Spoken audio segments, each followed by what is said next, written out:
Welcome to the 30-second Gnomeregan guide. Grubbis. During the fight, Grubbis will spawn green gas that gravitates towards the closest player. Ads will spawn. Drag the ads into the gas and the gas will disappear, plus the ads will die. Don't let the boss get hit by the gas or he will get a buff. The off tank should tank the basilisk as he occasionally drops threat. This boss is a bit of a DPS race because he starts to spawn a lot more gas clouds and they pulse AoE damage the longer the fight goes on. I recommend nature protection potions before the pull and maybe reapply one at 30%. Grubbis enrages at 20% health and he hits really hard, so use a cooldown here. You'll still need to kill his basilisk when the fight ends. Viscous Fallout. Clear ads and find a good spot where you can tank the boss away from the desiccated fallout bindings on the ground. The boss will spawn 3 eradicated goo that move towards the bindings. The goo can be CC'd, so use slows and stuns. Kill the goos before they reach the bindings or they will spawn a desiccated fallout. These mobs respawn with 6k health and cast spells at the raid. The boss will also continue to spawn gas clouds underneath him, so make sure you move him out of the gas or your melee will die. Crowd Pummeler. Throughout the fight, cogwheels will spawn and roam around the map. Don't get hit by them. He also casts Gnomeregan Smash, which is a frontal that will knock players off the map and one-shot you. Look at what way his feet are pointing, not his hands, and never stand in front of him. At 25%, he will start charging a random player, and this ability will deal lots of damage, so make sure to heal them. Electrocutioner.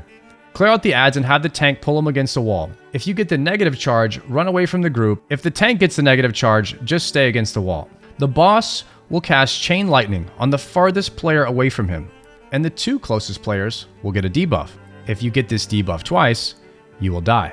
You'll need to have 2 groups of 3 take turns being the farthest away from the boss. Once you get hit by the debuff, your group should move closer to the boss and have the second group move further away. If one of the people in the further away group is supposed to be soaking and they get a negative charge, send someone else to soak the chain lightning in their place. Menagerie. You need to kill all of these mobs at the same time or they will respawn and keep respawning with 6k health. The sheep casts an AoE stun, so move away from it and have range DPS this one down. Have the off tank grab the dragon.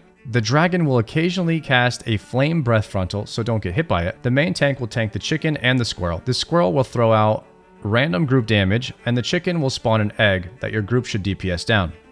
If your casters are going they can click the red buttons on the pillars and trade health for mana once every 30 seconds. Remember to kill them all at the same time. STX96FR. This boss has 4 phases. Phase 1, the fire phase. Tank him in the open area and run him away when he channels the flamethrower. If you get hit by the flame, it will stack ramping fire debuffs on you, and you'll eventually die. These fire stacks do fall off after 15 seconds, so you can have a hunter pet taunt or the off tank taunt until the main tank loses his stacks. When the bombs spawn on you, you need to quickly press the red button underneath the pillar that they're spawning from. Range DPS with movement are the best for this, but your healers may also want to click because it gives them mana back. Make sure to kill the bombs before they hit someone so they don't explode. Phase 2. Frost phase. The boss will cast AoE stacks of frost damage in this phase. The more stacks that you have, the more damage the tank takes from the AoE, and the slower you move. If the bombs explode, they also leave frost patches on the ground, which gives stacks if you step on it. The frost stacks can be dispelled by a priest, but you can also pop free action potions on this phase to avoid extra damage. Phase 3. Poison phase. Tank him in the middle of the platform underneath the vent. He will channel an AoE damage ability that does not have a cast bar, but you do need to kick it or the group will wipe. If the bombs explode, they'll leave poison on the ground, so make sure to avoid it. Phase 4. Ultimate phase. In this phase, he does all the mechanics from the previous 3 phases at the same time. This time, he won't die at 50%, so you need to take him to 0. And then the goblin will jump out of the mech, and you'll need to kill him as well. Follow these steps, and you'll be a 6 out of 6 Gnomeregan raid. That's all for my 30-second Gnomeregan guide. Please make sure to hit the subscribe button, and feel free to ask me anything on twitch.tv/Sardaco.